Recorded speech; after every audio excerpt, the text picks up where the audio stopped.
जय जय निताई गौर सीताना सीताना प्रेमानंदे प्रेमानंदे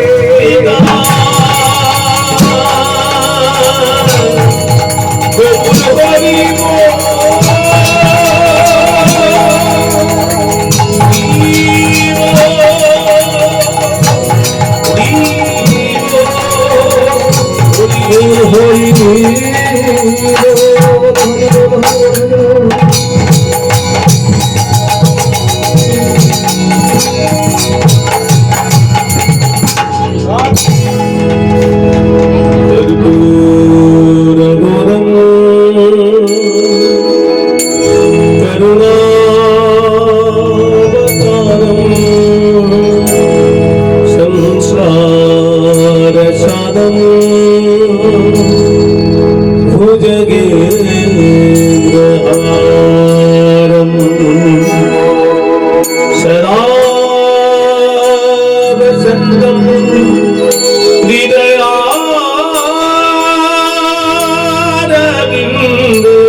বিলাসিতা নিরবধি ভাব বিদেহা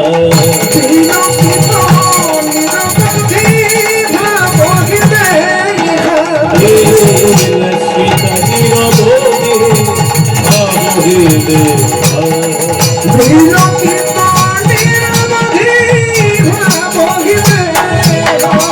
বিভুবনা পাবন কৃপয়ালে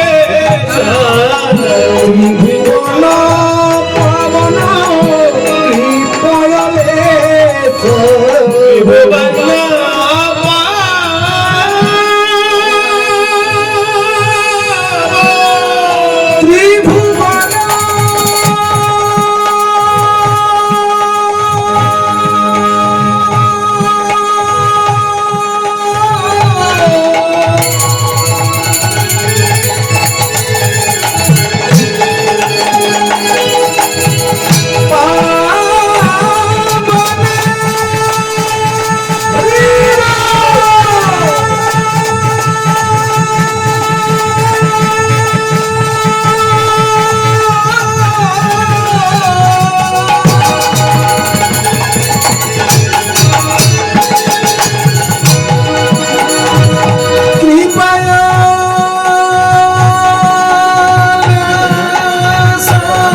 श्री सचितनय सचितनय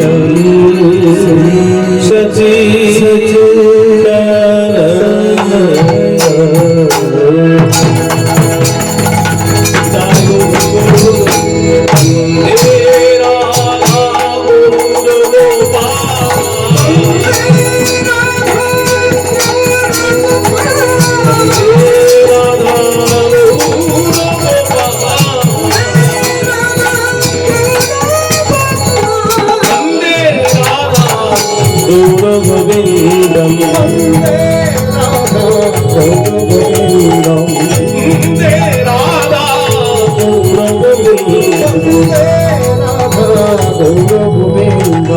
वंदे राधा गौरगोविंदम वंदे राधा गौरगोविंदम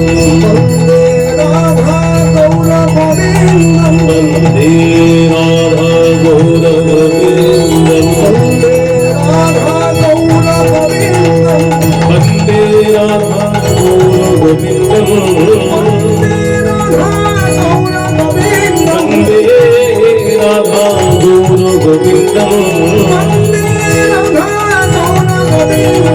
वंदे राधा गौरगोविंदम वंदे राधा गौरगोविंदम वंदे राधा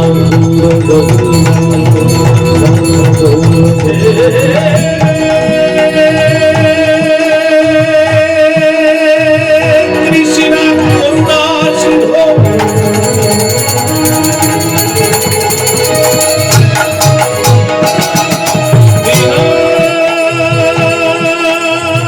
बंधु जगत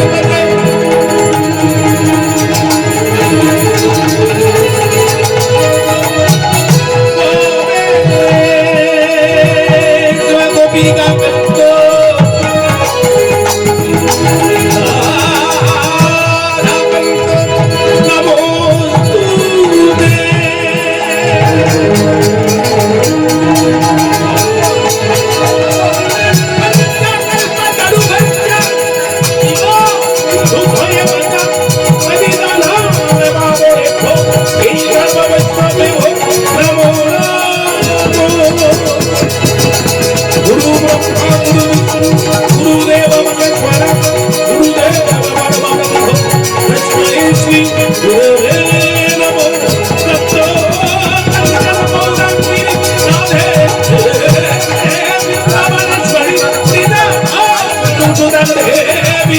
प्रणमामि श्रीहरि प्रिय प्रणमामि श्रीहरि प्रिय प्रणमामि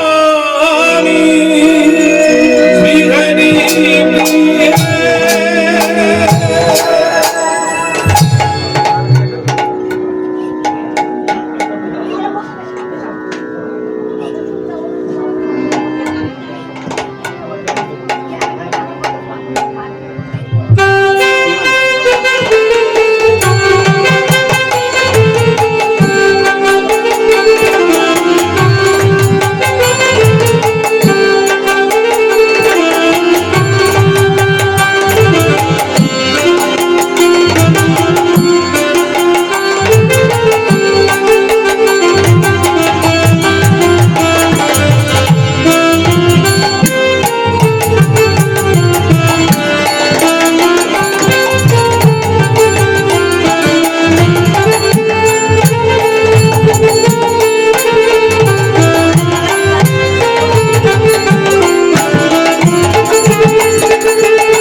একটু আমাকে ভলিউমটা দাও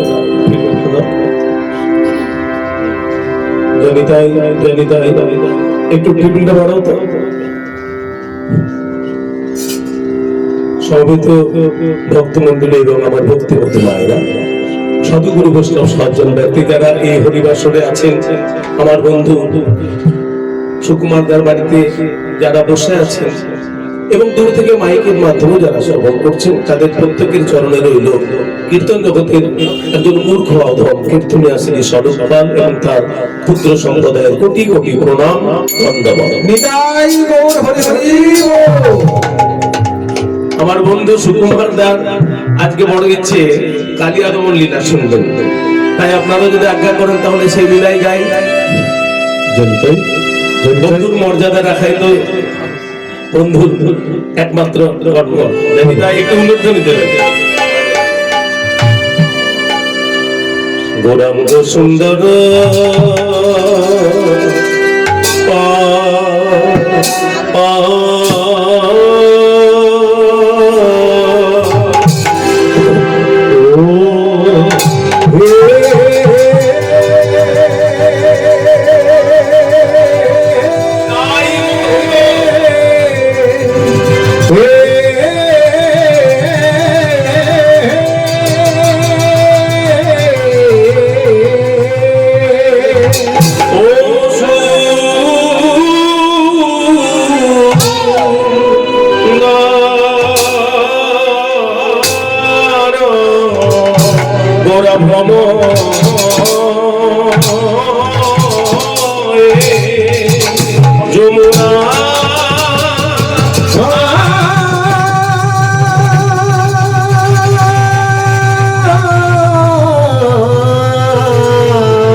সুন্দর প্রেমে গড় গড় ভ্রমণে যমুনার তীরে। ওরা আমার প্রেমেতে গড় গড়, ওরার প্রেমটি কেমন গো?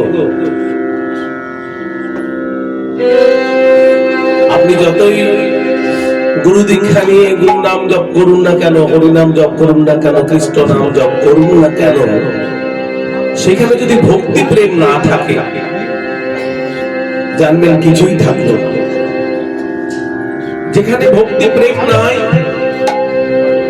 যেখানে ভক্তি প্রেম নাই সেখানে ভগবান লাভ করা যায় না। ভগবান একমাত্র ভক্তিতে বাধ্য। মহাপ্রভু সেখানে ভক্তি প্রেম কি জিনিস, ভক্তিতে পাথর গলে যায়, ভক্তি প্রেমে পাথর গোলালেন। যে জগায় বাধাই হরিনাম বন্ধ করে দেবার জন্য উঠে পড়ে লেগেছিল, সেই জগায় বাধাই পর্যন্ত নাম করতে লাগলেন। এটা কি নামের প্রেমের মহিমা। চকল গোপাল হরিনাম বন্ধ করে দেবার জন্য শ্রীবাস শঙ্করে ছাগ বন্ধ ঝুলিয়ে রাখলেন। সেই চকল গোপাল দেবকী নন্দন বৈষ্ণব হল কিসের জন্য? হরিনামের প্রেম। তবে প্রেমটা কি? এই প্রেমের উদয় কখন হয়? যখন নাম কৃপা হবে। নাম কৃপার পর রূপ কৃপা, রূপ কৃপার পর লীলা কৃপা। এই লীলা কৃপাতে রাধা গোবিন্দের লীলা দর্শন হয়, তারপর অন্তে ধাম কৃপা। ভক্তমন্ডলী মায়েরা একটু মনোনিবেশ করে শুনবেন। প্রথমে বললাম নাম কৃপা। নাম কৃপা জিনিসটা কেমন তো? আপনি হয়তো ভাবছেন আমি তো প্রতিদিন নাম করছি, ঠাকুর ঘরে নাম করি, আমি ঘরের এক খাটে বসে নাম জপ করি, ঠাকুরের মন্দিরে বসে জপ করি, কিন্তু আপনার নাম কৃপা হয়েছে কি না সেটা একটু দেখেছেন কি? নাম কৃপাটা কেমন? আপনি হয়তো ঠাকুর ঘরে নাম জপ করছেন, হয়তো ধূপ দিচ্ছেন, কিংবা অগুরু চন্দন দিচ্ছেন, কিংবা চন্দন তুলসী দিচ্ছেন, কিংবা প্রসাদ দিচ্ছেন, এত কিছু সেবা করতে করতে আপনি নাম করছেন, আর আপনার মন চঞ্চল। আপনার মন কোথায় গেল? মা, মেয়েটা কলেজ দেখা পুরো ভিন্ন না, ওর বাবা আবার সোনার পড়ে গেছে, সাইকেল নিয়ে এখনো ভিন্ন না। আপনি কোথায় আছেন? আপনি ঠাকুর ঘরে নাম জপ করছেন, অথচ আপনার মন চঞ্চল। আপনার মন ছেলে মেয়ের দিকে, সংসারের প্রতি, এই মায়ায় আবদ্ধে আপনি ঠিক মতো জবটা কি করতে পারছেন? ঠিক মতো নামটা করতে পারছেন? তাহলে এটাকে নাম কৃপা বলবেন কি? না, এটা নাম কৃপা নয়। আমার গুরুদেব বলেন নাম কৃপা কখনো হবে জানবে যখন নাম, নামি আর আমি, এই তিনটে জিনিস একত্রিত হয়ে যাবে। নাম, নামি, আমি, এই তিনটে জিনিস যখন একত্রিত হয়ে নাম হবে, সেই নামে ভক্তি প্রেমের উদয় হবে। আর তখন প্রেমাশ্রু বইবে দু নয়ন দিয়ে। যে নামে বহে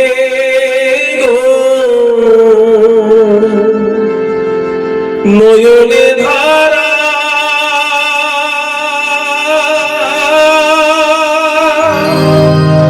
বিপদে সাহারা। অনেকে বলেন আমি এত কৃষ্ণ নাম করি, আমার কত কষ্ট। কষ্ট আছে কিন্তু নষ্ট নয়। হরিনামে কষ্ট আছে, নষ্ট না। আর ওই কষ্ট আছেই তো বলি হরিনামের প্রেমের মাধুর্য বোঝা যায়। নইলে কি হরিনামের প্রেমের মাধুর্য বোঝা যেত? যে নামে বহে নয়নে ধারা,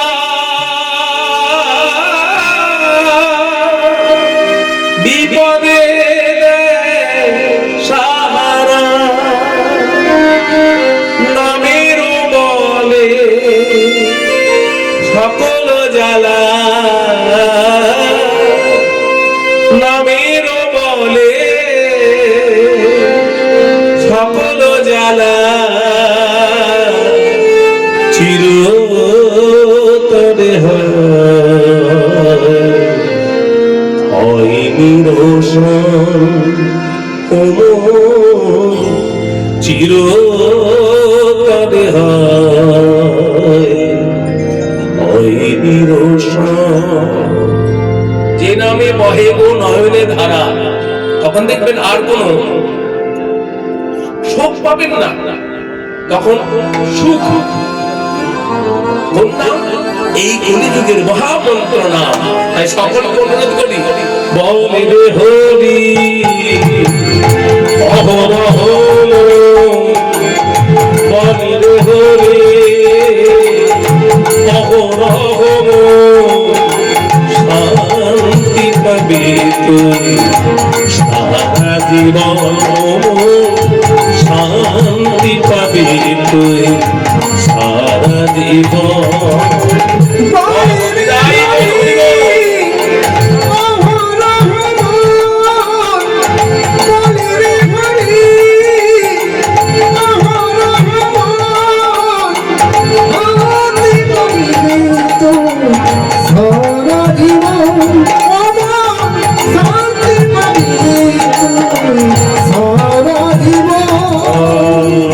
হরিনাম ছাড়া ভুবনে সব কিছু মন আশা, ছাড়া এই ত্রিভুবনে সব কিছু মন আশা জনমে জনমে দুই ভুলে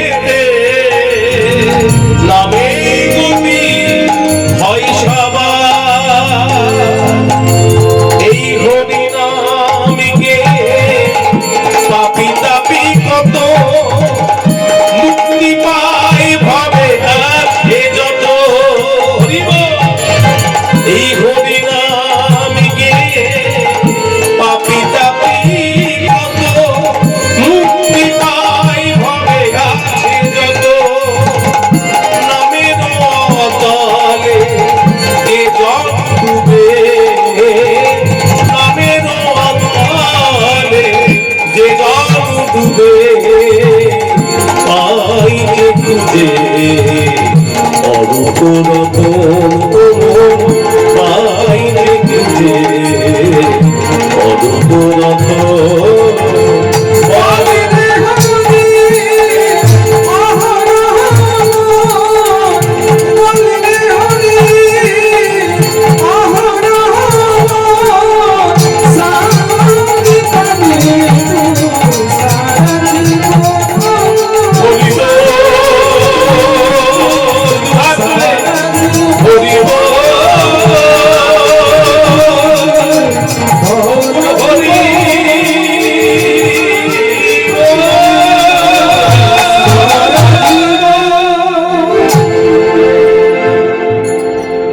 নামে প্রেম হবে যখন ভক্তি আসবে তখন নাম কৃপার পর রূপ কৃপা রূপ কৃপার পর লীলা কৃপা তাই মহাপ্রভুর প্রেমটি ঠিক এরকমই সেই মহাপ্রভু আমার এক সময় দলিতকে উদ্ধার করবার জন্য সন্ন্যাস নিলেন মাত্র 24 বছর বয়সে সন্ন্যাস নিলেন সন্ন্যাস নিয়ে মায়ের আত্মায় নীলাচলে গম্ভীরায় থাকলেন 18 বছর নীলাচলে ছিলেন 6 বছর সারা ভারতবর্ষ পর্যটন করে বেরিয়েছেন হরিনাম কৃষ্ণ নামে প্রচার করিয়েছেন নিজে থেকে অন্যান্য ভক্তদেরকে দিয়ে প্রচার করিয়েছেন এই সারা ভারতবর্ষ পর্যটন করতে করতে মহাপ্রভু কোনো এক সময় কোনদিন যখন বৃন্দাবনে গেলেন সেখানে কালা কৃষ্ণ দাস মহাপ্রভুকে দেখে বলছে প্রভু তুমি বৃন্দাবনে এসেছো কিন্তু প্রভু এই বৃন্দাবন ঘন জঙ্গলময় বৃন্দাবন 84 ক্রোশব্যাপী বৃন্দাবন বৃন্দাবনে 12খানা বন তুমি তো বৃন্দাবনের পথঘাট জানো না তুমি হারিয়ে যাবে প্রভু তাই যদি আজ্ঞা করো আমি তোমাকে বৃন্দাবন পরিক্রমা করাবো মহাপ্রভু বললেন রে কালা কৃষ্ণ দাস ঠিকই তো বলেছিস দ্বাদশ বন 84 ক্রোশব্যাপী বৃন্দাবন আমি পথঘাট জানি না তবে চল এই গৌর হরির আজ্ঞা পেয়ে কালা কৃষ্ণ দাস গৌর হরিকে সঙ্গে নিয়ে বৃন্দাবন পরিক্রমা করেছেন গৌরাঙ্গ সুন্দর প্রেমে গর গর রময়ে যমুনার তীরে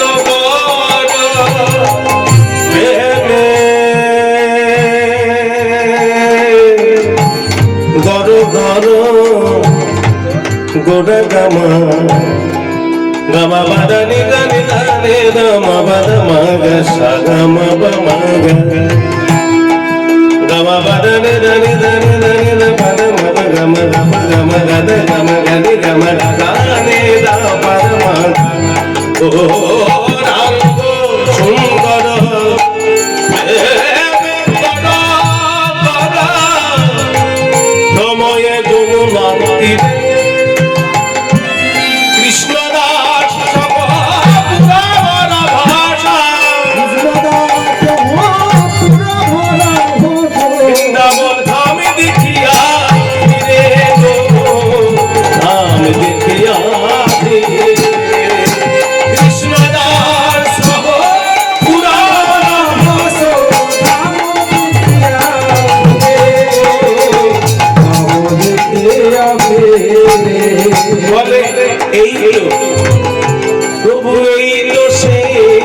বৃন্দাবন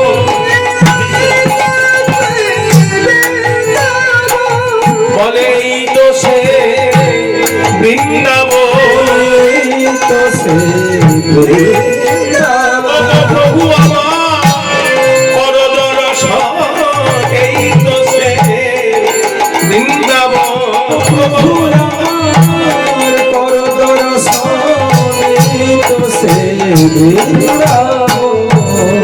মহাপ্রভু আমার রাধাকৃষ্ণদার সাথে বৃন্দাবনে পরিক্রমা করতে গেছে 84 ক্রোশ ব্যাপী বৃন্দাবন।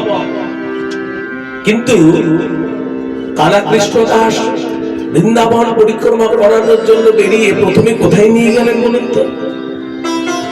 দেখিতে দেখিতে অনুমত্ত চিতে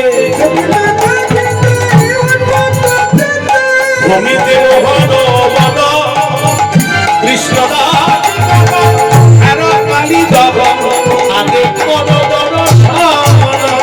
কৃষ্ণদাস কহ হের কালী কহ আগে কর দর্শন। কৃষ্ণদাস কহ হের কালী দহ আগে কর দর্শন। মানে বৃন্দাবন পরিক্রমা করতে মহাপ্রভুকে নিয়ে গেছেন, প্রথমেই কালী দহ দর্শনে নিয়ে গেলেন। প্রভু এই তো কালী দহ, ওই দেখো ওই যে কদম গাছটা দেখছো, আগে সোজা ছিল, এখন আর সোজা নাই। সৌভাগ্যক্রমে যারা যারা বৃন্দাবনে গেছেন একটু হাত তুলবেন। জানিতে হয় নিশ্চয়ই ওই কালীয় দমন যেখানে হয়েছে তার তীরে যে কদম গাছটা আছে সেই কদম গাছটা সোজা আছে না বাঁকা? বাঁকা। আগে সোজা ছিল, কেন বাঁকা হয়েছে এই লীলার মাধ্যমে আপনারা জানতে পারবেন। আরো যদি ভালো করে দেখেছেন, নিশ্চয়ই দেখেছেন ওই কদম গাছের গোড়া থেকে ডাল পর্যন্ত গোবিন্দের বাঁ পায়ের চিহ্ন, ডান পায়ের চিহ্ন, বাঁ পায়ের চিহ্ন, ডান পায়ের চিহ্ন আজও বর্তমান। কেন আছে লীলার মাধ্যমে আপনারা জানতে পারবেন। তা রাধাকৃষ্ণ দাস মহাপ্রভুকে বলছেন, ওই যে ওই ডালটা দেখছো না প্রভু, ওই ডাল থেকে গোবিন্দ আমার কালীনাথকে দমন করার জন্য যমুনায় ঝাঁপ দিয়েছিল। আর অনেকক্ষণ যখন জল থেকে গোবিন্দ আমার ওঠেনি, তখন ব্রজবাসীরা সবাই ভেবেছিল ওই কালীনাথ বোধহয় আমাদের কানাইকে কামড়ে দিয়েছে। ব্রজে যে উৎসব চলছিল হঠাৎ সেটা এক প্রকার বন্ধ হয়ে গেল। ব্রজের আহিরিগণ, ব্রজবাসীগণ যখন শুনল যে আমাদের কানাই নাই, আমাদের কৃষ্ণ নাই, আমাদের শ্যামসুন্দর না হয়, ওই দুষ্ট কালীনাথ আমাদের শ্যামসুন্দরকে কামড়ে দিয়েছে, সকলে একত্রিত হয়ে ওই কালীদহের তীরে দাঁড়িয়ে আছে। অবস্থাটা একটু চিন্তা করে দেখুন, সেই সময় কি হয়েছিল, ব্রজবাসীর কি হয়েছিল সে সময়। নীলমণি ধন যে কানাই ছাড়া নবনী মাখন ভাবাই যায় না, যে কানাই ছাড়া গাভী চড়ানোর কথা ভাবাই যায় না। বৃন্দাবনে কোন রাক্ষসী এলে তাকে কে আক্রমণ করে ব্রজবাসীদেরকে বাঁচিয়ে রাখবে, কানাই ছাড়া ভাবাই যায় না। সেই কানাই দুষ্ট কালীনাগের পেটে গেল, সবাই তখন কাঁদছে। মহাপ্রভু কথাগুলো কিন্তু শুনতে শুনতে একটু একটু পায়ে পায়ে পায়ে পায়ে কালীদহের জলে নামছে। প্রভু তুমি কালীদহের জলে নামছো, এক হাঁটু জল। তুমি জানো প্রভু এই জলে আগে বিষ ছিল? বলে হ্যাঁ, ওই কালীনাথ বিষ উদ্গার করে করে সমস্ত জলটা একবারে বিষে পরিপূর্ণ করেছিল। আর কি জানো প্রভু? কেন রে খালা কৃষ্ণ দাস, আর কি জানতে হবে? তুই জানিস এই যে কালীনাথ, কালীদহ এখানে নাম, কেন নাম হয়েছে সেটা বলতে পারিস? হ্যাঁ গো মায়েরা, কালীদহ নামটা কেন হয়েছে আমরা নাম প্রসঙ্গে বুঝতে পারি যে সেখানে কালীনাথ বসবাস করতো বলে কালীদহ। কালীনাথ যেখানে বসবাস করতো সেই জায়গাটার নাম কালীদহ, কিন্তু কালীনাথ যখন বসবাস করতো না, তখন সেই জায়গার কি নাম ছিল, সেখানে কি ছিল, সেটা জানতে ইচ্ছে করে না? বহু পূর্বে কালীনাগ যখন এই দয়ে বসবাস শুরু করেনি, তখন কি ছিল জানেন? এই যমুনার দক্ষিণ ভাগের যে সেখানে সৌভূতি মুনি নামে একজন মুনি জলের তলায় ধ্যান করতেন। জলের তলায় ধ্যান করছেন, আর জলে তো মাছ হবে। সৌভূতি মুনি মাছগুলো খেতেন না। জলের তলায় ধ্যান করছেন, আর মাছ একটা একটা করে বাড়ছে। দিন যায়, মাস যায়, বছর যায়, বাড়তে বাড়তে বড় বড় মাছ হয়েছে। সৌভূতি মুনি খুব আনন্দ, আহা মাছগুলো এত লাফাচাপা করে, খুব আনন্দ পায়। কিন্তু হঠাৎ সৌভূতি মুনি দেখলেন যে দয়ের মাছগুলো আর লাফাচাপা করছে না। সে কি, তাহলে কি হলো? মাছগুলো কি মরে গেল, না কেউ চুরি করলো? এই কি হলো না হলো সেটা জানার জন্য সৌভূতি মুনি একদিন ধ্যান রেখে নিজে পাহারা দিলেন। আর যেই না রাতের বেলায় পাহারা দিয়েছেন, অমনি দেখতে পেয়েছেন চোরটাকে। চোরটাকে, চোরটার অন্য কেউ নয়, ভক্ত প্রবল গরুড়। গরুড় সাপ খায়, মাছ খায়। রাতের বেলায় গরুড় উড়তে উড়তে বড় বড় মাছগুলোকে ধরে আর খায়, ধরে আর খায়। এইভাবে খেতে খেতে খেতে মাছ কমে গেছে। আজকে সেই চোর অর্থাৎ ওই গরুড়কে ধরে সৌভূতি মুনি বলছে, গরুড় আমি জানি তোমার এটা খাদ্য বস্তু, তুমি অন্য কোথাও গিয়ে খাও, আমি তোমাকে মানা করবো না, কিন্তু আমার পোষ পালন মাছগুলো তুমি খেলে। এখন চোর ধরা পড়লে যা বলে তাই বলছে। মুনি বল, আজকের মতো আপনি আমাকে ছেড়ে দিন, আমি কথা দিলাম জীবনে আপনার এই দয়ে এসে আপনার পোষ মানানো মাছ আমি খাবো না, দয়া করে আপনি আমাকে ছেড়ে দেন।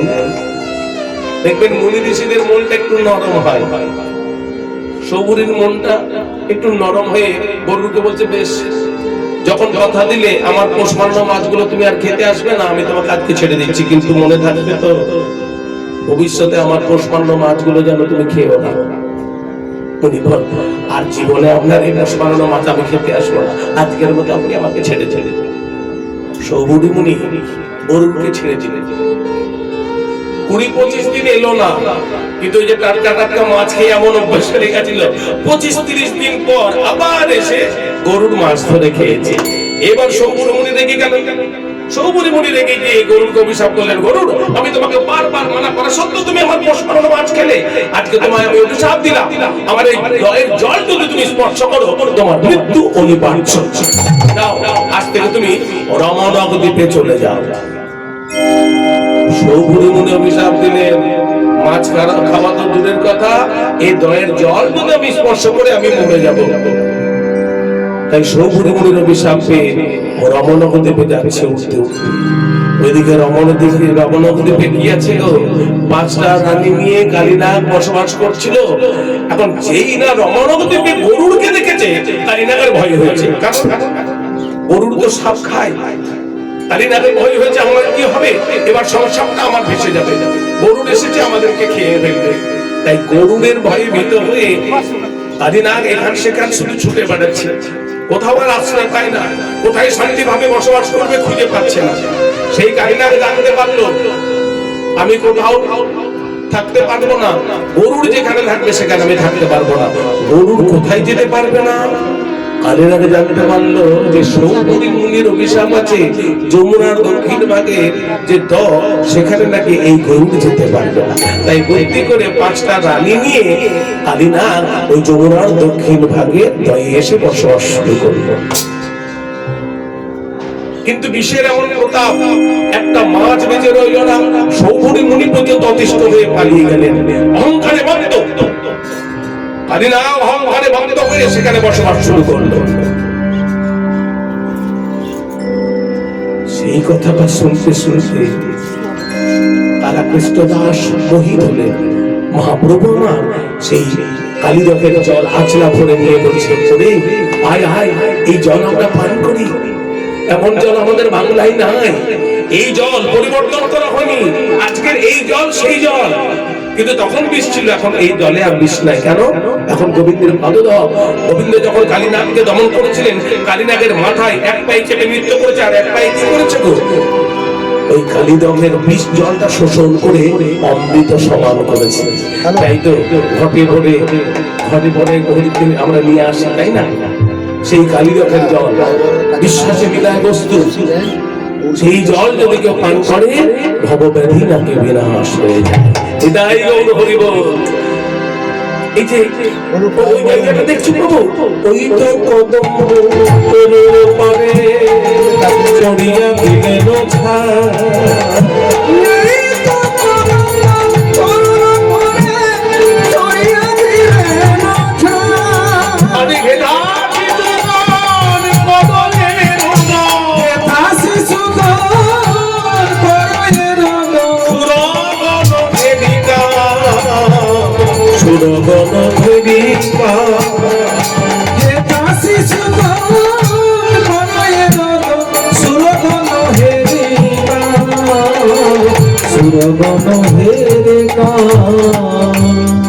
আমাদের কৃষ্ণ নয় দুষ্ট কারীরা কামড়ে দিয়েছে, এই কথা যখন ব্রজপুরে গেল,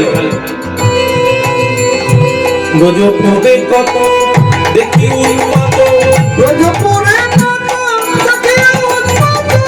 যতে তো ব্রজবাসী নন্দযশোমতী হইয়া উন্মতি কাঁদয়ে বিধায় আসি, নন্দযশোমতী হইয়া উন্মতি কাঁদয়ে বিধায় আসি, গোপগোপীগণ করয়ে রোদন, গোপগোপীগণ করয়ে রোদন, কোথায় অবনী মাঝে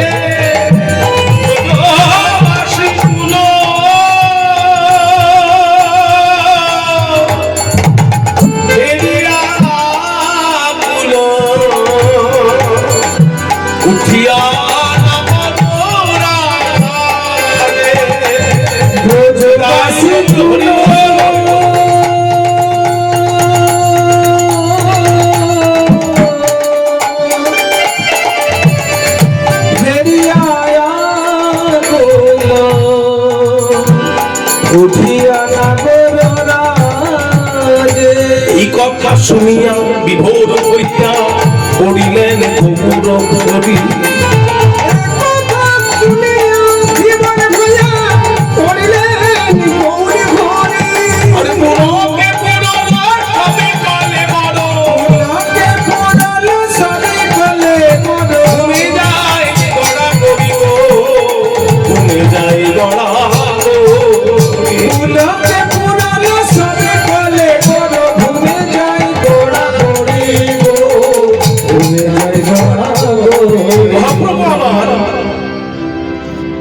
কৃষ্ণ দাসের কাছে একটা একটা করে কথা শুনছেন, নিজেও কিছু কথা বলছেন। এই কথোপকথন বলতে বলতে বলতে শুনতে শুনতে বলতে বলতে মহাপ্রভু আমার ধুলোয় খেলা করে দিয়ে কাঁদতে লাগলেন। কালাকৃষ্ণ দাস জানতেন যে মহাপ্রভুর যখন চৈতন্য হতো তখন আলাদা, কিন্তু অচৈতন্য হয়ে গেলে চৈতন্য ফিরিয়ে আনার কি ব্যবস্থা? মহাপ্রভু যখন অচৈতন্য হয়ে যেতেন চৈতন্য ফিরিয়ে আনার ব্যবস্থা একমাত্র না। মহাপ্রভুর কানের কাছে কেউ হরিনাম করলে মহাপ্রভুর চৈতন্য ফিরে আসত। কালাকৃষ্ণ দাস মহাপ্রভুর কর্ণে উচ্চস্বরে হরিনাম কৃষ্ণ নাম গাইলেন। যেই না হরিনাম কৃষ্ণ নাম গাইলেন মহাপ্রভুর চৈতন্য এলো বটে, কিন্তু মহাপ্রভুর ভাব তখন আলাদা। কি বলে কাঁদছে? কাহা মোড় মাতা শ্রীরামাদি সখা,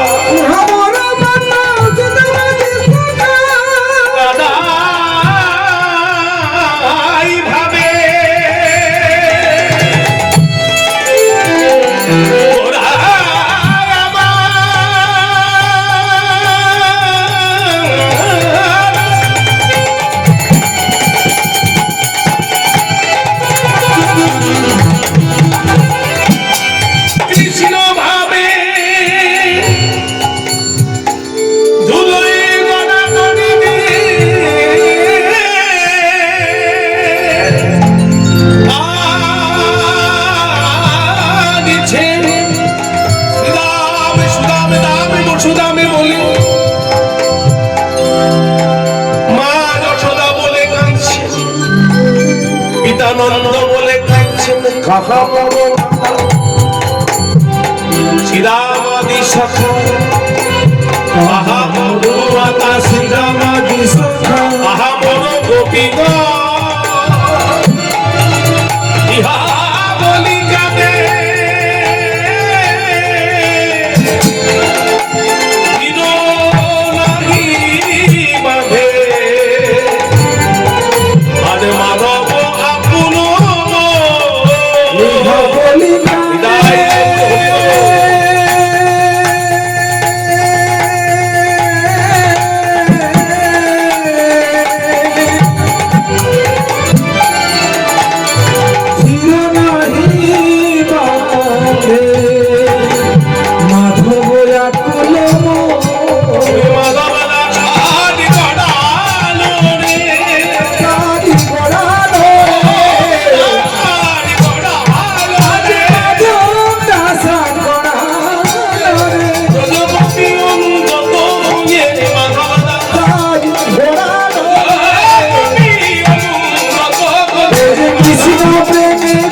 মন্দির এবং আমার ভক্তি নিতে নাইরা এতক্ষণ আমরা কালিয়া দমলীলার গৌরচন্দ্রিকা গাইলাম।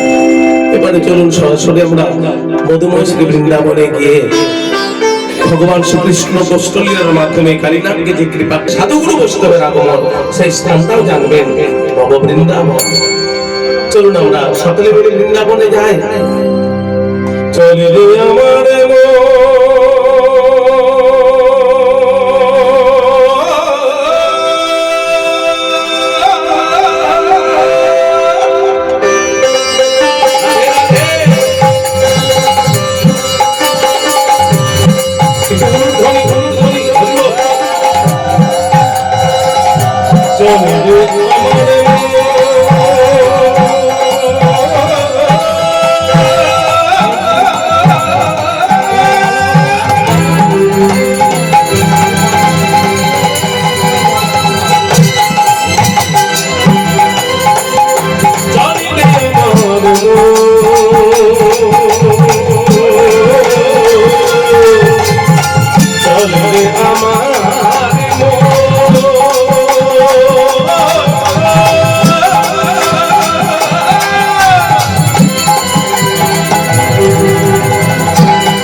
বল্লভা বল্লভা বল্লভা কালিন্দী একই দাগে কালিনাগ তাকে রগে বিষ জল দহন সভা আর উপরে মা কোন পাখি যদি উড়ে যায়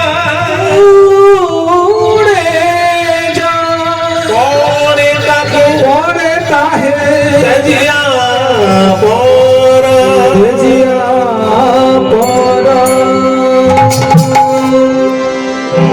কালিন্দীর এক রহে কালিনাগ তাকে রাখে বিষ জল দহন সমান তাহার উপরে বাই কোনো পাখি যদি উড়ে যায় পরে তাকে তেজিয়া পড়া। এই ভক্তমন্ডলী মায়েরা, আপনারা ভগবান শ্রীকৃষ্ণের কালিয়া দমন লীলার সাধন করছেন তো, কিন্তু আমরা এটাও জানি অষ্টাবিংশতি চতুর্যুগে দাপর যুগে গোবিন্দামার যা যা লীলা করেছেন প্রত্যেক লীলাতে জীবকে শিক্ষা দিয়ে গেছেন। শ্রীকৃষ্ণের যত লীলা সর্বোত্তম নরলীলা নরবপু তাহার সমান। প্রত্যেক লীলাতে জীব শিক্ষা দিয়ে গেছেন। দান বলুন, মান বলুন, নৌকাবিলাস বলুন, পূর্ব গোষ্ঠ বলুন, উত্তর গোষ্ঠ বলুন, যা লীলা তিনি করেছেন জীবকে শিক্ষা দিয়ে গেছেন। তাহলে আপনাদের মনে প্রশ্ন হয় না যে একটা সাপকে মেরে গোবিন্দামার জীবকে কি শিক্ষা দিলেন? ওই কালিনাগকে দমন করে গোবিন্দামার জীবকে কি শিক্ষা দিলেন গো? জানতে ইচ্ছে করে না? কি জানতে ইচ্ছে করে তো? জীবন শিক্ষার কথা একটু ভালো করে মন দিয়ে শুনুন। আমরা জানি 84 ক্রোশ ব্যাপী বৃন্দাবন, সেই বৃন্দাবনে 12খানা বন, সেই বৃন্দাবনে যমুনার দক্ষিণ ভাগে একটা দয়, সেই দয়ে কালীনাগ বাস করেন। যে কালীনাগ বৃন্দাবনের ক্ষতি করতে লাগলো, ব্রজের ক্ষতি করতে লাগলো, অনিষ্ট করতে লাগলো, গোবিন্দামা সেই কালীনাগকে দমন করে ব্রজবাসীদেরকে রক্ষা করলেন, বৃন্দাবনকে সুখের বৃন্দাবন করলেন। এবার জীব শিক্ষাটা, এই দেহটাও তো বৃন্দাবন গোমা, তাই না? এই দেহটা বৃন্দাবন নয়? কি করে হলো? বৃন্দাবন 84 ক্রোশ ব্যাপী, এই বৃন্দাবনে 84 কোথায় আছে? আছে।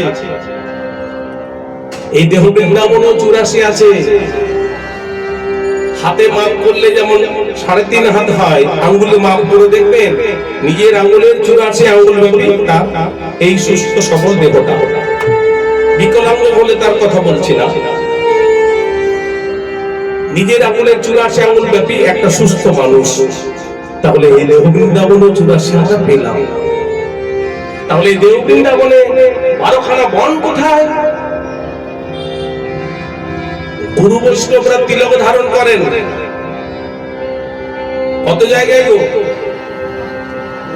12 জায়গায়। দ্বাদশ সঙ্গে তিলক ধারণ, ওই দ্বাদশ সঙ্গই হলো দেহ বৃন্দাবনের 12খানা বন। দেহ বৃন্দাবনের যমুনা কোনটা? দেহ বৃন্দাবনের গিরিগোবর্ধন মস্তক, তাহলে যমুনা কোনটা? এই পেট বা উদর, এটা হলো দেহ বৃন্দাবনের যমুনা। এই যমুনা বলেই এই উদরকে আখ্যা দেওয়া হয়েছে।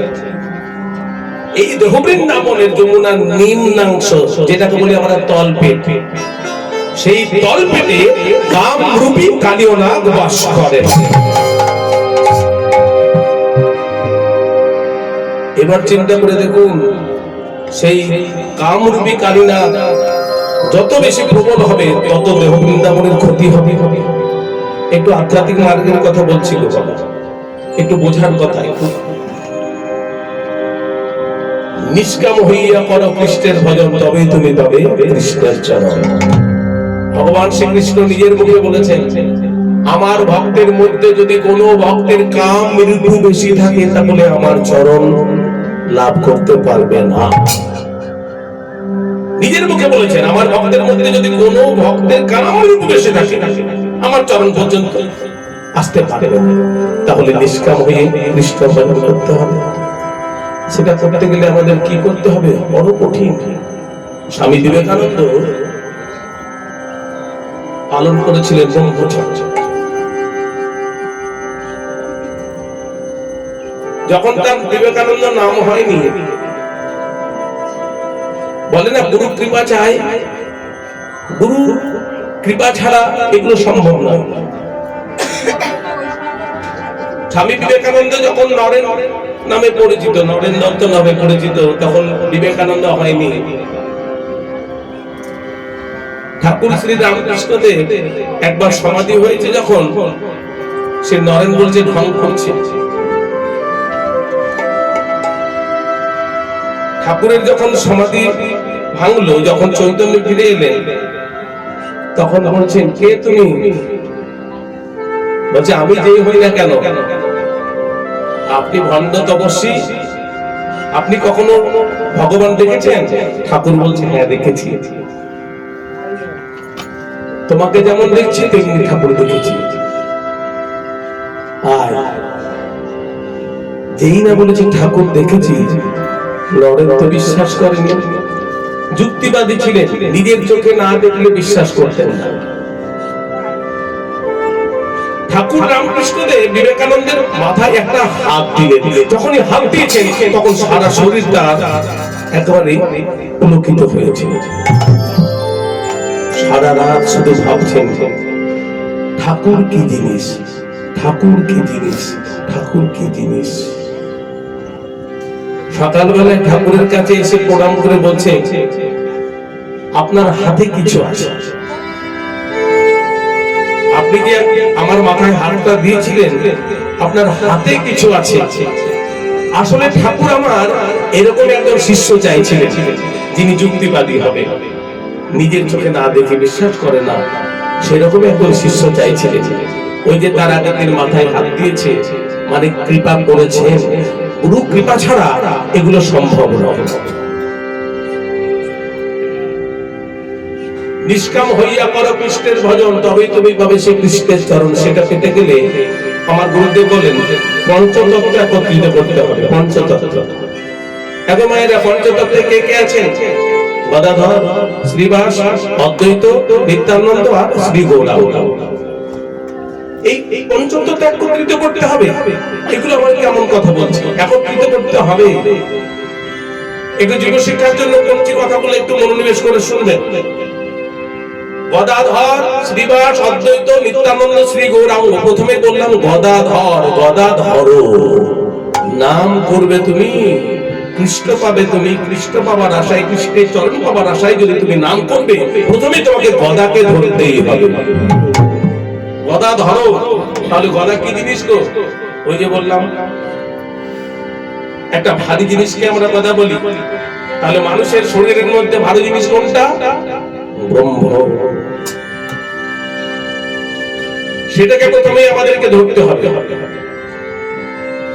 তারপর হবে শ্রীবাস। ভগবানকে ডাকার মতো যদি ডাকি, ভগবান আমার আসেন। তাই না? নামে নামি নামে, হরি নামে হরি নামে। তা হরি নেমে কোথায় থাকেন? ভগবান ভক্তের হৃদয়ে থাকেন। আর হৃদয়টা যদি একটু নোংরা থাকে, ভগবান থাকবেন? হৃদয়টা পরিষ্কার পরিচ্ছন্ন চাই।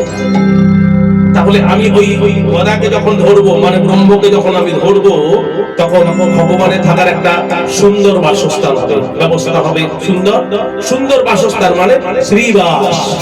তাহলে গদাধর হলো, শ্রীবাস হলো। এবার অদ্বৈত। জীব শিক্ষার জন্য আমি বানানটা একটু পরিবর্তন করলাম, দৈত্য অদ্বৈত।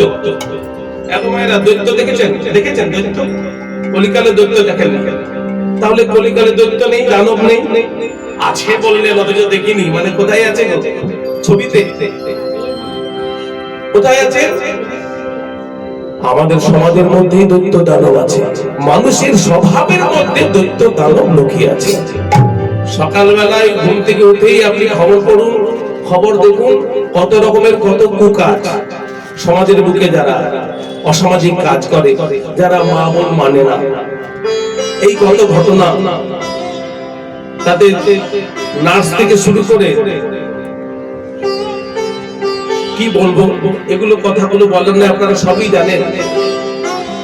উত্তরবঙ্গে কয়েক বছর আগে যেখানে গেলাম সেখানে খোঁজ নিয়ে দেখলাম তারা এই ক্লাবের ছেলেগুলো বলা বলি করছিল যে 52 বছরের একজন বিধবা মহিলাকে ক্লাবের ছেলেরা সকলে মিলে ধর্ষণ করে তাকে পুড়িয়ে মারে। আচ্ছা, যারা এমন ঘৃণ্য কাজ করে তাদেরকে মানুষ মানা যায়? যারা এমন সমাজে ঘৃণ্য কাজ করে, যারা মা বোন বিচার করে না, ধর্ম অবলম্বন করে চলে না, তারাই দৈত্য দানব। মানুষের স্বভাবের মধ্যে দৈত্য দানব লুকিয়ে আছে। কিন্তু তারা যদি ব্রহ্মকে ধরে, ভগবানের নাম করে, ভগবানকে ডাকে, ভগবান এসে যখন বসবেন তখন কি দৈত্য ভাব থাকবে? কোন ভক্ত ভক্তি প্রেম দিয়ে যদি ভজনা করেন তাহলে তার মধ্যে দ্বৈত ভাবটা থাকবে না, তখন হবে অদ্বৈত ভাব। তাহলে গদাধর হলো, শ্রীবাস হলো, অদ্বৈত হলো। এই তিনটে জিনিস যখন একত্রিত হয়ে যাবে মনের মধ্যে, আনন্দটা বাড়বে। ঠাকুরকে ডাকছি, ঠাকুর আসবে, আমার ঘরে ঘরে সব সাজানো আছে, আনন্দটা শুধু একটু নয় গো, নিত্য নিত্য আনন্দ তখন হবে নিত্যানন্দ। চারটে জিনিস যখন একত্রিত হয়ে যাবে মনে কোনো কালিমা থাকবে, চারটে জিনিস যখন একত্রিত হয়ে যাবে মনের মধ্যে আর কোনো কালিমা থাকবে না, তখন হবে গৌর বর্ণ গৌরাঙ্গ শ্রী গৌরাঙ্গ।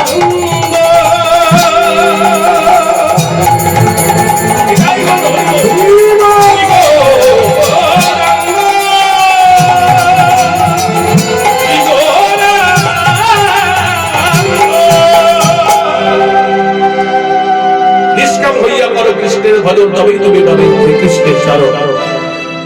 তা এই লীলাটি যারা দর্শন করবেন, মানে শুনতে শুনতে একটু দেখবেন আমাদের কানে চোখ বেরোবে, তাই না? আমাদের কানে চোখ বেরোয়, যারা মন দিয়ে শ্রবণ করে তারা যেন দেখতে পায়, তার মানে কানে চোখ বেরোয়। শুনতে শুনতে লীলাটা যারা দর্শন করবেন তাদের কি হবে জানেন?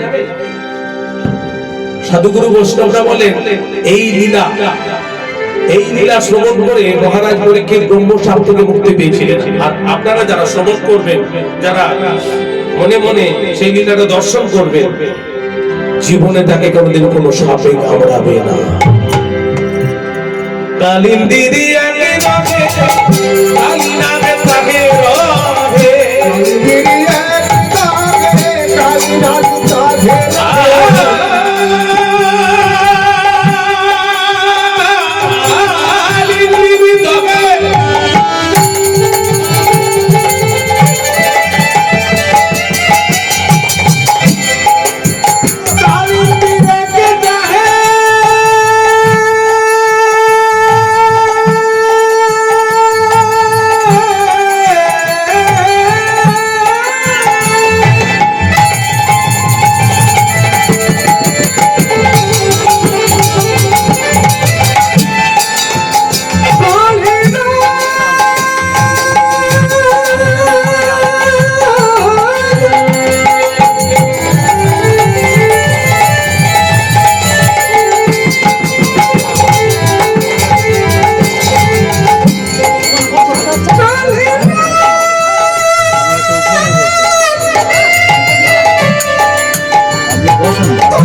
ফুটছে, কালীদহের জলটা টকবক করে ফুটছে কেন? ওই যে কালীনাগ বিষ বমি করে করে সমস্ত জলটাই বিষে পরিপূর্ণ করেছে। কি করে বোঝা গেল যে সমস্ত জলটাই বিষে পরিপূর্ণ? না, ফুট করে তাদের জলের উপরে উড়ে যায়। জলের তো একটা বাষ্প আছে, আপনি যদি একটু গরম জল কড়াই চাপান দেখবেন বাষ্পটা উপরে উঠবে। তাহলে যে বিষ জলটা ফুটছে তারও বাষ্প আছে, সেই বাষ্পটা আজকে বিষ বাষ্প। ওই বিষ বাষ্প লেগে পাখিটার পাখাগুলো পুড়ে যায় আর পাখিটা দুঃখ করে পড়ে আর মরে যায়। টকবক টকবক করে পড়ছে, বিষ উথল নিচে জলে, প্রাণী যদি যায় কুলে। বিষ উথল নিচে জলে, প্রাণী যদি যায় কুলে। বিষ উথল নিচে জলে, জলে না।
কেউ বাঁচে না, কেউ বাঁচে না, বিষের জ্বালায় কেউ বাঁচে না।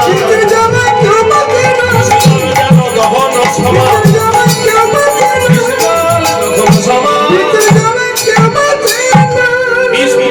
জলে প্রাণী যদি যাই কুলে, পদকর্তা কি লিখলেন দেখুন, প্রাণী যদি যাই কুলে, প্রাণী যদি যায় জলে নয়। জল খাওয়া তো দূরের কথা, গরু বাছুর গুলো ঘাস খেতে খেতে অন্য মনস্ক হয়ে কোন রকমে যদি কালীদহের কুলে চলে যায়, যেখানে বিষ জল, বিষ বাতাসটাও তো বিষ বাতাস, ওই বিষ বাতাস পেয়ে গরু বাছুর গুলো মরে যায়। শুধু গরু বাছুর কেন, স্থাবর জঙ্গম যত কুলে মরি আছে শত। যারা সৌভাগ্যক্রমে গুরু কৃপায় বৃন্দাবনে গেছেন, কালীদহের কুলে দেখবেন একটা গাছপালা বেঁচে নেই, সবগুলো একবারে শুকিয়ে ঝামর হয়ে মরে গেছে বিষের জ্বালায়, শুধুমাত্র কদম গাছটা বেঁচে আছে। কদম গাছটা দেখে এসেছেন যারা বৃন্দাবনে গেছেন? আচ্ছা, সব গাছ মরে গেল, শুধু কদম গাছটা বেঁচে রইল কেন? জানতে ইচ্ছা করে না এই কদম গাছটা বেঁচে আছে কেন? এই কদম গাছটা কে, নারী না পুরুষ? এই কদম গাছটা নারী, যার নাম হলো দ্বিতীয় লক্ষ্মী। গাছটা বেঁচে থাকার তিনটি প্রমাণ আমি দেব। প্রথম প্রমাণ হলো এই গাছটা হলো দ্বিতীয় লক্ষ্মী। আমরা জানি এক লক্ষ্মী, এইখানে দ্বিতীয় লক্ষ্মী কোথায় এলো? আপনারা হয়তো ভাবছেন ঘটনাটা কি হয়েছিল। বহু পূর্বে লক্ষ্মীনারায়ণ বিহরে রত ছিলেন, আর লক্ষ্মীনারায়ণ যখন বিহরে রত ছিলেন, ঠিক সেই সময় দুর্বাসা মুনি এসেছেন সেবা নেবার জন্য। মা লক্ষ্মী দেবী যেহেতু বিহরে রত ছিলেন, তাই দুর্বাসা মুনির সেবা দিতে একটু দেরি করে ফেললেন। আর দেরি হয়ে যাওয়াতেই আমরা তো জানি দুর্বাসা মুনি সহজে রেগে যেতেন, তাই না? আমরা তো জানি দুর্বাসা মুনি সহজে রেগে যেতেন, একটুতে রেগে যেতেন। আর শুধু রাগ নয়, অভিশাপের এটিএম কার্ডটা সঙ্গে নিয়ে যেতেন। একবারে রাগ মানে সাথে সাথে অভিশাপ। সেবা দিতে দেরি হলো বলে দুর্বাসা মুনি রেগে গিয়ে লক্ষ্মী দেবীকে বললেন, লক্ষ্মী তুই নারায়ণের ঘর নিয়ে বলে তোরা তো অহংকার, আমার সেবা দিতে দেরি করিস, আমি তোকে অভিশাপ দিলাম, তুই সমুদ্রগামী হয়ে যা, সমুদ্রে পতিত হয়ে যা। এই দুর্বাসা মুনির অভিশাপ পেয়ে লক্ষ্মী দেবী সমুদ্রে পতিত হল। মুনি ঋষিগণ দেবতাগণ কেউ আর লক্ষ্মী দেবীকে তুলতে পারছে না। এবার নারায়ণের অবস্থাটা চিন্তা করুন। নারায়ণ লক্ষ্মী হারা হয়ে, লক্ষ্মী ছাড়া হয়ে শুধু কাঁদতে লাগলেন। দিনের পর দিন, বছরের পর বছর কেটে গেল। নারায়ণের দুঃখ দুর্দশা বাল্মীকি মুনি সহ্য করতে পারলেন না। তিনি তখন হাজার বছর তপস্যা করে একটা দ্বিতীয় লক্ষ্মী উৎপন্ন করলেন। সেই দ্বিতীয় লক্ষ্মী উৎপন্ন করে নারায়ণের বামে বসালেন। যদি নারায়ণের দুঃখ দুর্দশা দূর হয়, কিন্তু অন্তর্যামী নারায়ণ জানতে পারলেন এই লক্ষ্মী আমার সেই লক্ষ্মী নয়, আমি এই লক্ষ্মীকে বামে নেব না, এই লক্ষ্মীকে আমি বামে নিতে পারবো না, তোমরা আমার সেই লক্ষ্মীকে এনে দাও। সেই লক্ষ্মী কখন উঠলো জানেন? যখন সমুদ্র মন্থন হলো। সমুদ্র মন্থনে যা যা উঠেছিল তার মধ্যে লক্ষ্মী দেবী যখন উঠলেন, দেবতাগণ লক্ষ্মী দেবীকে নারায়ণের বামে বসালেন। এইবার নারায়ণ উপকৃত হলেন, শান্তি পেলেন। কিন্তু বাল্মীকি মুনি উৎপন্ন করা দ্বিতীয় লক্ষ্মী তখন নারায়ণের চরণ ধরে কাঁদছেন, প্রভু আমার কি হবে, আমার কি হবে, এবার আমার করুণা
আমাকে করুণা করো, আমি কোথায় থাকবো?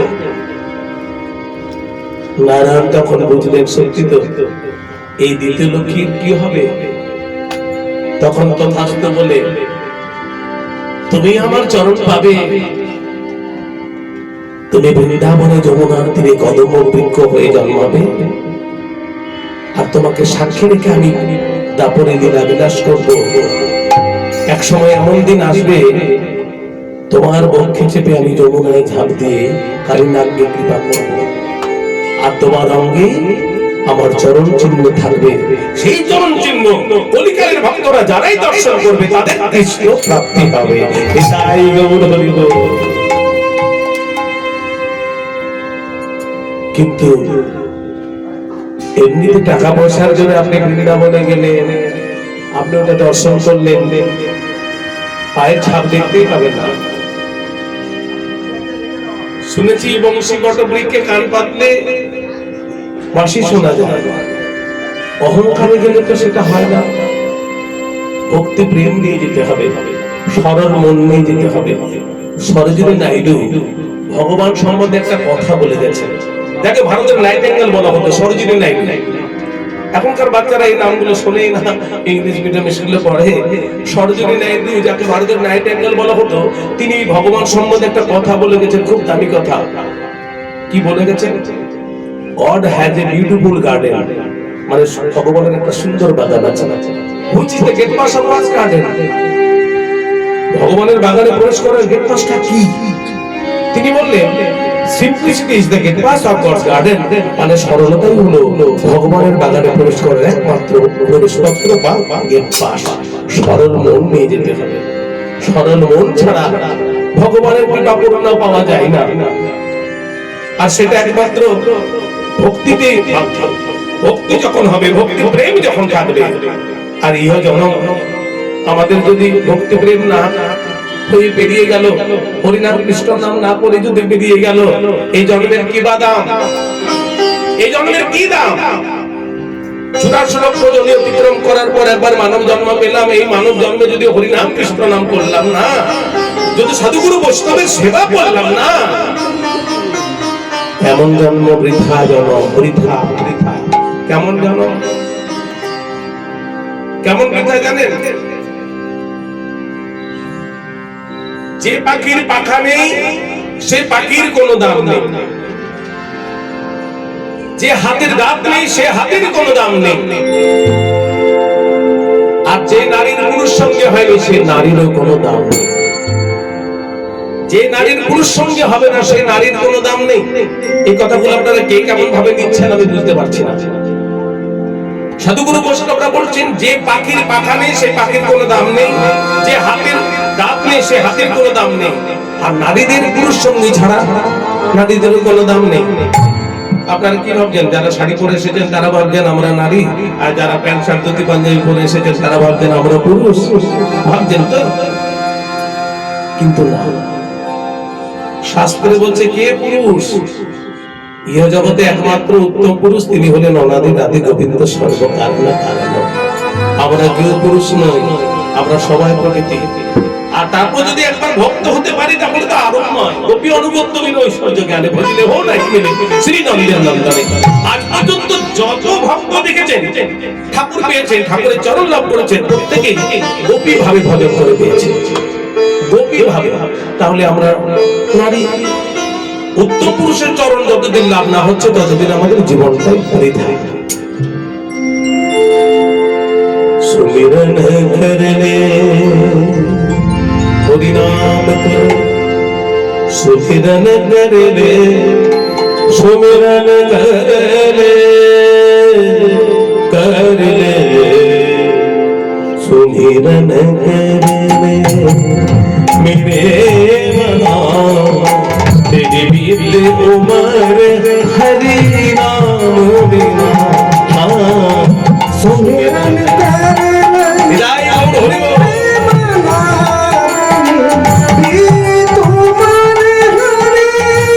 बोल सुमिरन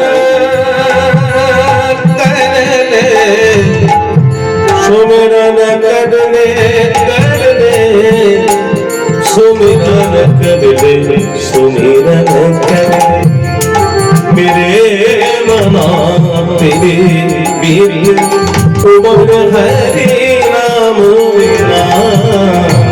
सुमिरन करले मेरे मना तेरे बीर उमर हरि नाम बिना। पंछी पंख बिना हस्ती दंत बिना नारी पुरुष बिना कूप नीर बिना। আপনি কুয়ো খনন করলেন জলের আশায়, সেখানে যদি জল না পান, কূপ নীর বিনা দরবার ফল বিনা হিনা। জৈসে পুত্র দাদানি দাদানি দাদানি মদনি দানি দম সদ মদ মদ মদ মদ মদ মদ মদ মদ মদানি দম সদ মদনি দম মদনি দদা ননি দানি দম মদনি দম মদ সদ মদনি সদনি দ। जैसे पुत्र पिता बिनहीना, जैसे पुत्र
নারায়ণ কৃপা করলেন।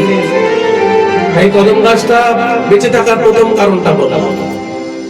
আরেকটা কারণ, ওরা গাছটা বেঁচে থাকারও প্রয়োজন আছে। কদম গাছটা বেঁচে থাকার 3 নম্বর কারণটা একটু মন দিয়ে শুনবেন। রাধে রাধে। কদম গাছটা বেঁচে থাকার 3 নম্বর কারণটা, দক্ষ রাজার 60খানা মেয়ে,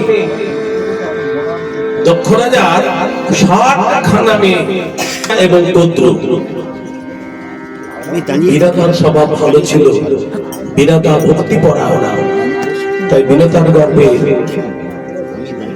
ভক্তপ্রবণ গরুর জন্ম।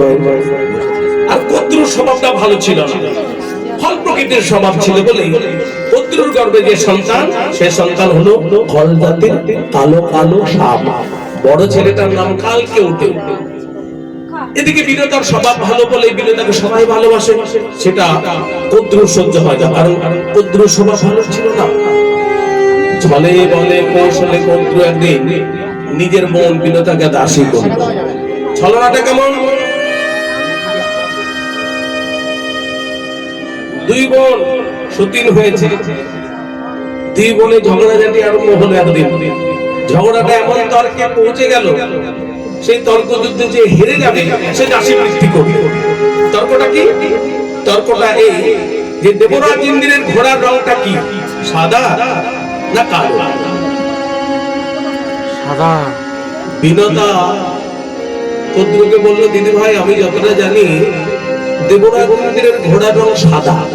ভক্তমন্ডলী মায়েরা, প্রকৃতপক্ষে দেবরাজ ইন্দ্রের ঘোড়ার রং সাদা, কিন্তু আজকে পুত্র ফল স্বভাবের বলে কি করছে জানেন? কালো কালো সাপগুলোকে ডেকে আদেশ দিলেন, যা আজকে তোদের বিমাতাকে দাসী করার সুযোগ হয়েছে, তাই তোদের কি কি করতে হবে? তোরা প্রত্যেকে গিয়ে দেবরাজের ঘোড়াটাকে লেজ থেকে মাথা পর্যন্ত এমন ভাবে জড়িয়ে থাকবি দূর থেকে, আমি যেন বিনোদাকে দেখাতে পারি ঘোড়াটার রং সাদা নয় কালো, তাহলে দাসী হবে আমার। ফল প্রকৃতির স্বভাবের কথা আর কি বলবো। পুত্রের কথা শুনে কালো কালো সাপগুলো সব সুর করে গিয়ে দেবরাজ ইন্দ্রের ঘোড়াটাকে লেজ থেকে মাথা পর্যন্ত এমন ভাবে জড়িয়ে থাকলো, দূর থেকে পুত্র বিনোদাকে দেখলো, ওই দেখ বিনোদা, তুই বলেছিলি দেবরাজ ইন্দ্রের ঘোড়ার রং সাদা, ভালো করেছে কি রং? বলে আমি দেখছি তো কালো। হ্যাঁ, দেবরাজ ইন্দ্রের ঘোড়ার রং কালো, তাহলে তুই আজ থেকে আমার দাসী। এই জন্যই গরুকে দাসী পুত্র বলে। আর দাসী মানে সাধারণ কথায় আমরা ঘরের পরিচারিকার মতোই, এমন কোনো কাজ নেই ভোরবেলা থেকে রাত পর্যন্ত যে ঘরের পরিচারিকাকে করতে হয় না। রাজার মেয়ে, দক্ষ রাজার মেয়ে বিনোদা সারাদিন কাজ করে, কিন্তু কাজের ফাঁকে চোখের জলে মায়ের কান্না দেখেছে। গরুর যখন ছোট ছিল মাকে কাঁদতে দেখেছে, সেই গরুর যখন একটু করে বড় হলো, স্বর্গরাজ্যে যখন তার যাতায়াত হলো, স্বর্গরাজ্যে যখন তার যাতায়াত মানে ভগবান বিষ্ণুর যখন বাহন হলো গরু, তখন উপযুক্ত সন্তান হয়ে আজকে মাকে বলছে, মা ছোটবেলা থেকে দেখি তোমার চোখে জল, তুমি কত কাজ করো, তোমার কি দুঃখ? ওখানে বসে বল, তুমি তো রাজার মেয়ে, তাহলে তোমার দুঃখ কিসে? সব পরিচিত। বিনোদা তখন গরুকে বলল, বাছা বলতে পারিস, বলতে পারিস কতদিন আমি আর এইভাবে দাসী বৃত্তি করবো?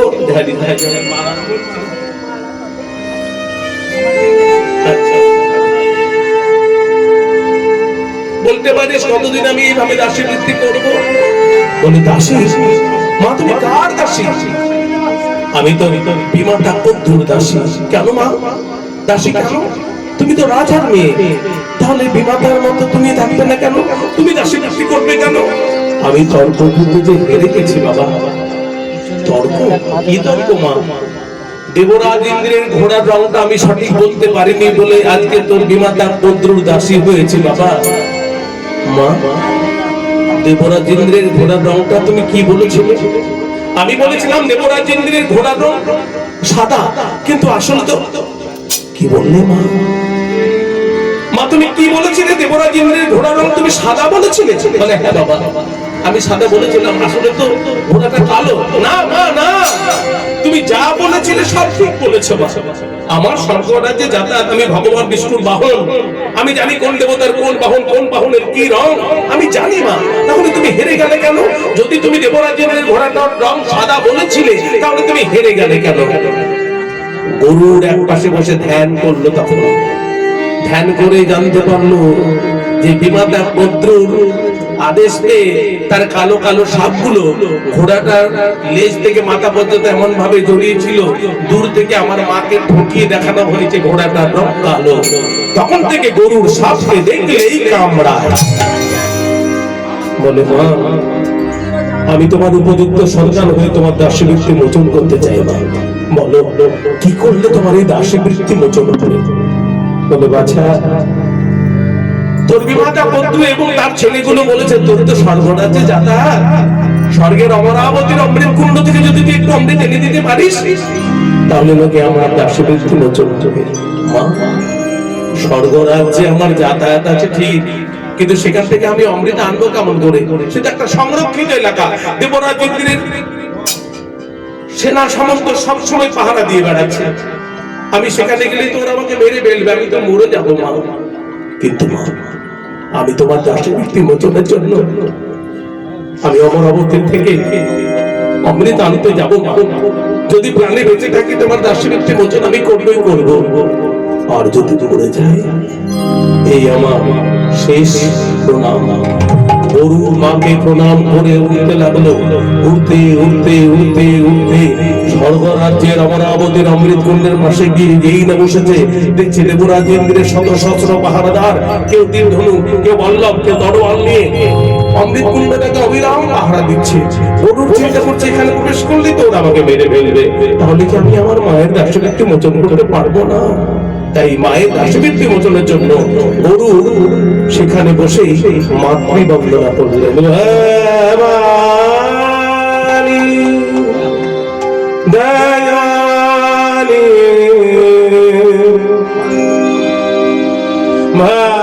ভবানী, দয়ালি ভবানী, দয়ালি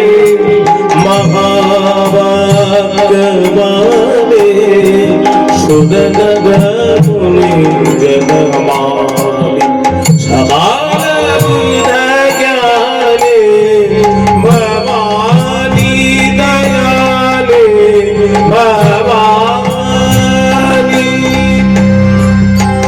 ভগবতী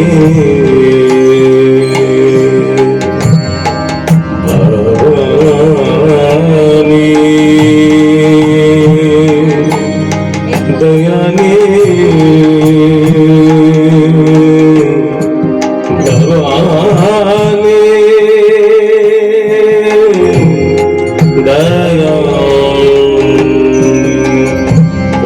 ভবানী, দয়ানি ভবানী, ভবানী দয়ানি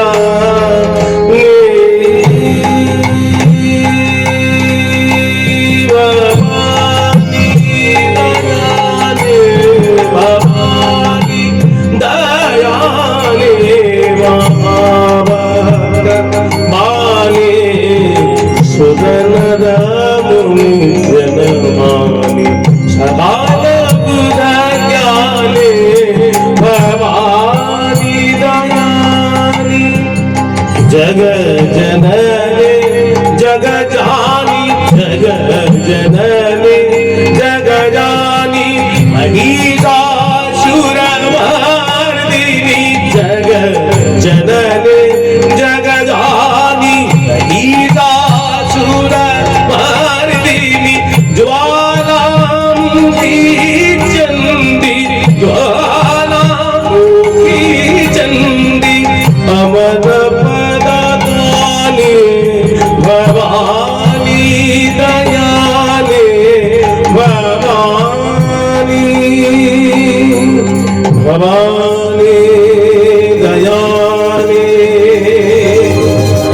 ভবানী দয়ানি ভবানী দয়ানি